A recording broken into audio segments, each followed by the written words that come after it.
So, you want to bag your Ford Mustang.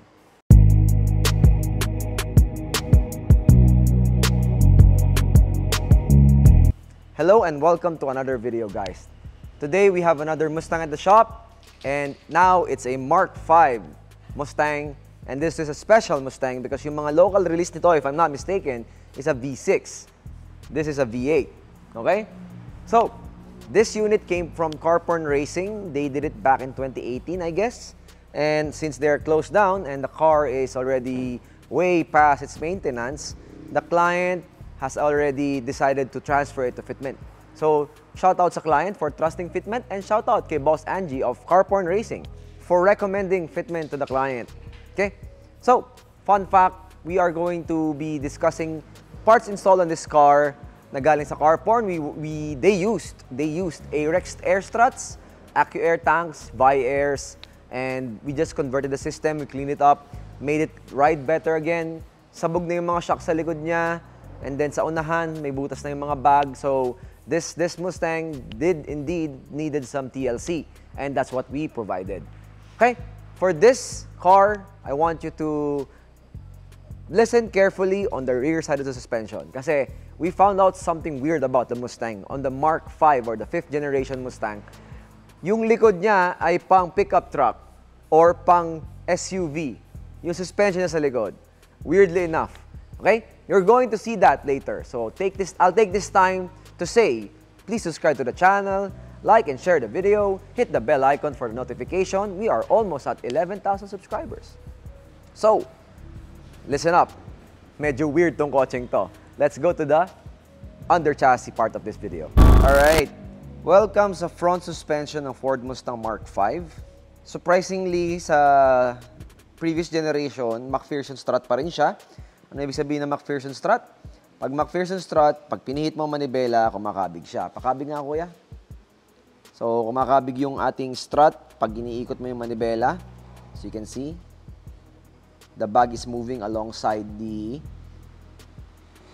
steering wheel. Nagpipivot siya on that axis. So, McPherson siya. That's what it means. Okay? Balik tayo.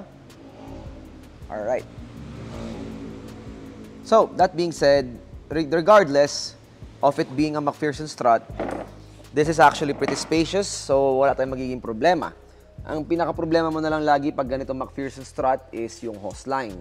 So, kung kumakabig yung manibela mo, dapat yung hose line mo, pag kumabig din yung manibela, hindi siya nahihila, napuputol, nakikrimp, tutupi.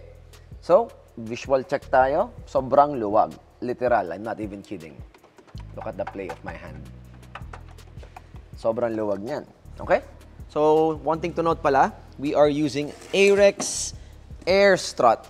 Okay? It is a plug-and-play kit for the Mustang. So, wala na kaming binago. Palit siya ng buong shocks. So, para siyang coilovers pero airbag yung nakalagay sa kanya.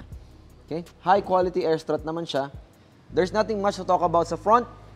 I want to focus on the rear side kasi yung rear side ng Mustang is actually very weird. It's like an SUV. So, puntahan natin. Okay? So, yun lang. McPherson strut, moving hose line, Arex strut ang ginamit namin. Okay? Very spacious, easy to work on. Yun lang naman. Nothing else to follow. Let's move on the back side of the suspension. Alright, welcome naman sa rear side na suspension ng Mustang 5th generation. So, before we get into the details na sinasabi kong kakaiba sa likod, we're going to show you the basic layout muna. So, nga pala, sabog yung shocks na dati. Pinalta namin ng bagong Arex strut. Shout out Arex. We have spare parts ni Arex, so hit us up if you need Arex parts. Now, onto the suspension. We actually have a divorce setup. And surprisingly, you can't see it from here, okay? Can't see it from here. Pero, ang Mustang na ito is running on a dependent rear suspension. Paano dependent? Dependent siya in a way that the rear suspension is connected with each other. Connected siya.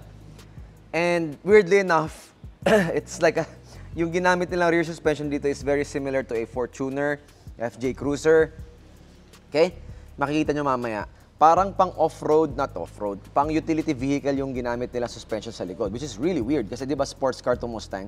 The bag is actually sitting here and it goes inside the wheel well so hindi mo makikita. Pero something to note is that it's quite tight so you really have to use yung correct size bags. But regardless, this is a plug-and-play kit from Arex. Sentrong-sentro naman siya, wala ka naman kailangan problemahin dyan. Regardless, divorce setup siya, tas dependent suspension. I'm gonna change the angle of the view and I'm gonna show you something weird. Alright. We are actually underneath the Ford Mustang kasi wala akong makuhang better view. If you look closely, ito yung differential natin. And look at the axle. It's a solid axle beam.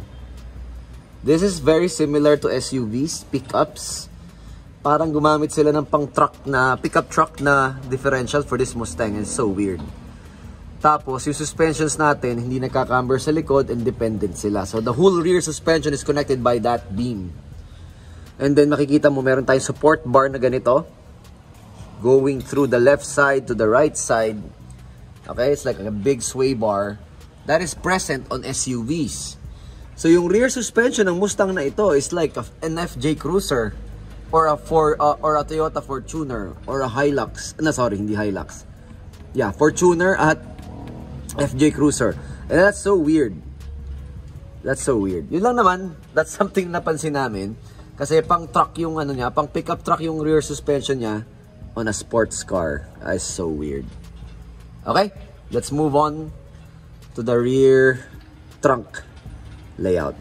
Alright, welcome dun sa likod ng ating Ford Mustang, where we have our setup, which is inversely mounted sa bubong ng trunk. So as you can see, when you're doing this kind of setup, you can actually save a lot of space.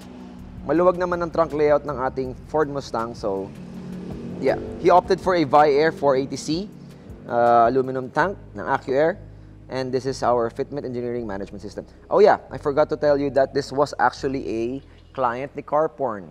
Now we actually migrated to fitment because CarPorn is already closed.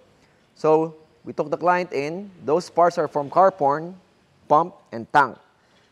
The valve and system is new from fitment engineering, obviously. And we tidy up the wiring. Tinalta namin ng mga hose lines. And yeah, wala naman ako masasabi pang importante sa trunk layout natin. Very, very simple naman siya.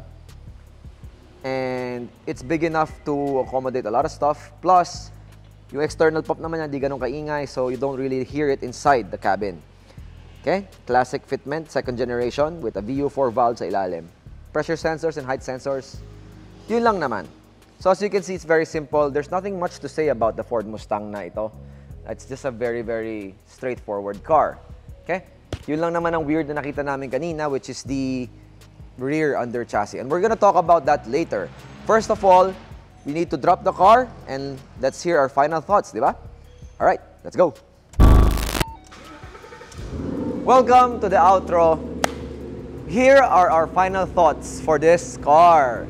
It's back on the ground and we started up the car. As you may have seen dun sa under chassis video natin, the front side is very spacious. McPherson strut, summary lang to ah. And then sa likod, nakita nyo yun. If you know your suspensions, makikita nyo na napaka-weird nung likod niyang suspension. It's just such a quirky setup na ginawa nila back then. Totally interesting for us to see. You also may have noticed that I'm actually closer to the camera because I'm not using my standard lens for this one. So forgive me. We opened in Makati, naiwan ko yung lens na yun. So, for now, this is our setup and I'm going to play with the car now.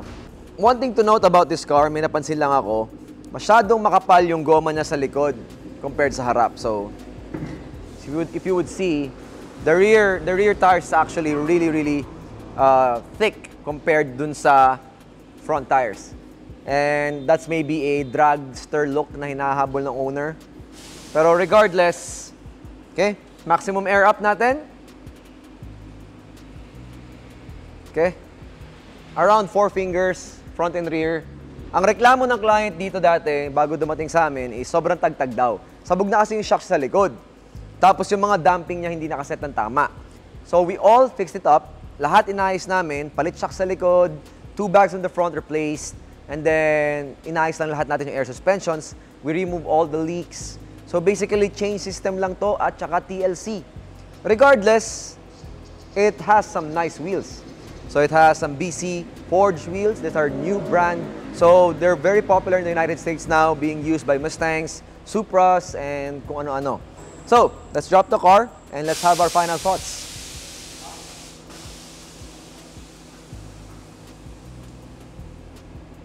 So anyway, this is truly a weird car.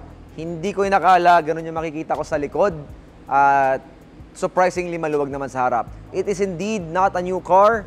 It is on the last generation pa.